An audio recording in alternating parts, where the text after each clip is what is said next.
Good evening, Penny. Here we go. We're going to go ahead and tackle this bad boy right here.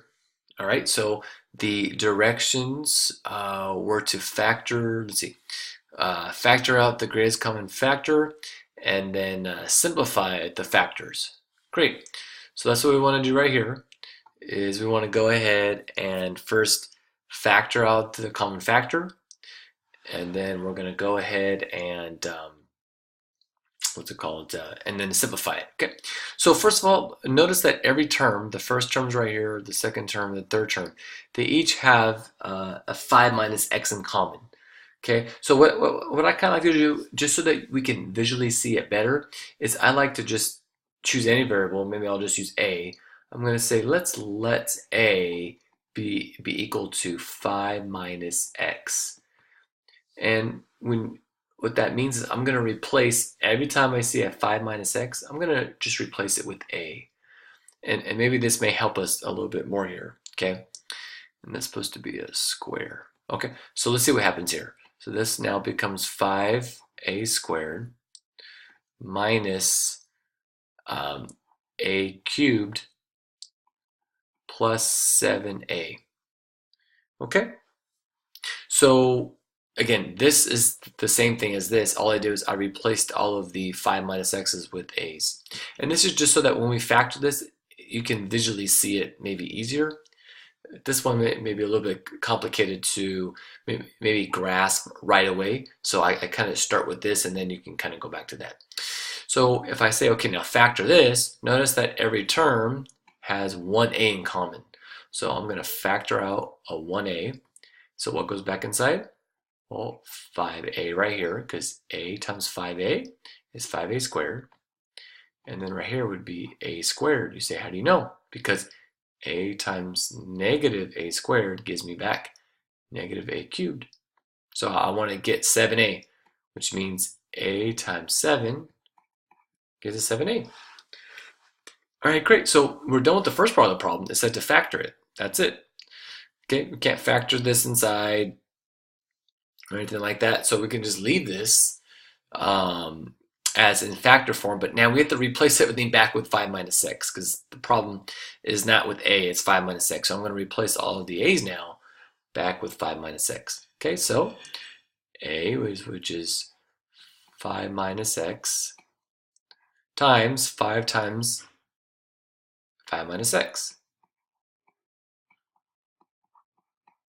minus a, which is 5 minus x squared, and then plus 7. Okay, cool. So now it looks pretty funky now, right? I mean, if you think about it, imagine starting from here and then going to here. I mean, you can, but it just, at least now we kind of see where it comes from, okay? We want to now simplify what's inside of these set of parentheses. So I'm going to just drop this 5 minus x down. Okay, and now let's go ahead and simplify here. So 5 times 5, I'm doing the distributive property. And then 5 times negative x is a negative 5x. Trickery, cool. So now we have to do negative quantity 5 minus x squared. So the way that works, I'm going to kind of come over here.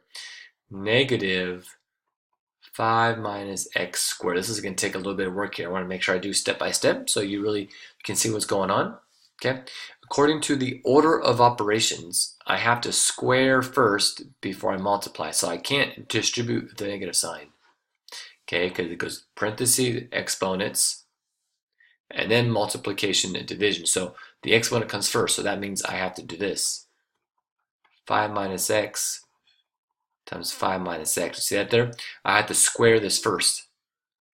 So if I use FOIL, 5 times 5, 25, so 5 times 5, and then 5 times negative x, negative 5x, negative x times 5, again negative 5x, and then negative x times negative x, say positive x squared, right? But remember, this whole thing was all multiplied. This is where the trickiness comes in, is this negative sign out here. This is where the smallest details matter. So now I have to distribute a negative sign into everything here. So actually, add those together right there. So it's negative, so 25. Negative 5x minus 5x is a negative 10x, and then plus x squared. Okay, now let's go ahead and distribute, which basically means when you distribute a negative sign, it just means you just change all the signs inside of here. So if it's positive, it becomes negative, and if it's negative, it becomes positive. So negative 25 plus 10x minus x squared. Okay, so this right here is going to replace this part. Okay, so I did this part. Now I'm going to replace all of this with minus 25 plus 10x minus x squared. See that there? So I just replaced all of this with the work that we just did. And then don't forget our plus 7. Woo! Can we say crunchy or what? This is a nice hairy crunchy problem. A little hairy right here, see? Man, this guy needs a haircut. Okay, so now let's see what else can we simplify in here. Well, if you check it out, notice that we have a negative or a positive 25 and a negative 25, so those can kind of cancel out, right? We have a negative 5x and a 10x. You can combine those together. So let's drop down the 5 minus x. So I know we can do negative 5x plus 10x, which is just 5x. So that means that those are combined. Then I have negative x squared plus 7. Cool beans. Okay, so this will work right here. There's a little bit of modifications that you can make it a little bit more mathematically sound. And what I mean by that is make it written with its math etiquette. This answer though is complete and like we're done, okay? But in the textbook kind of answer, basically like you want to redo this so that it's in descending order. So you would write it like this, 5 minus x, and then you would write it as the highest exponent first, and then the 5x, and then the 7. Okay? See that there? And then we normally don't want to have a negative exponent. No, I'm sorry, what do I want to say here? We normally don't have a negative leading coefficient. So normally we factor out that negative. Again, right here, guys, we're done right here. Or guys, I mean Penny. We're done, but I'm just showing you what a traditional textbook answer would look like. So we have to factor out that negative. So factor out that negative.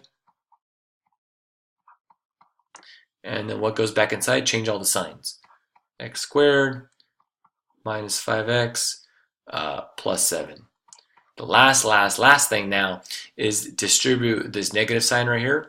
So negative times a positive is a negative 5, and then negative times negative is a positive x. So I'm going to switch these. So now it's x minus 5,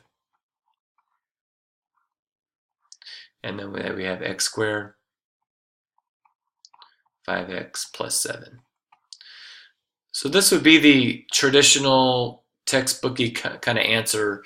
But again, these two answers right here are exactly the same. There's nothing different, just the way that they look, but they have the exact same value.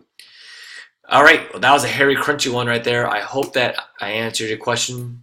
I may have given you more details than you wanted, but please let me know if I can do anything else for you, Penny.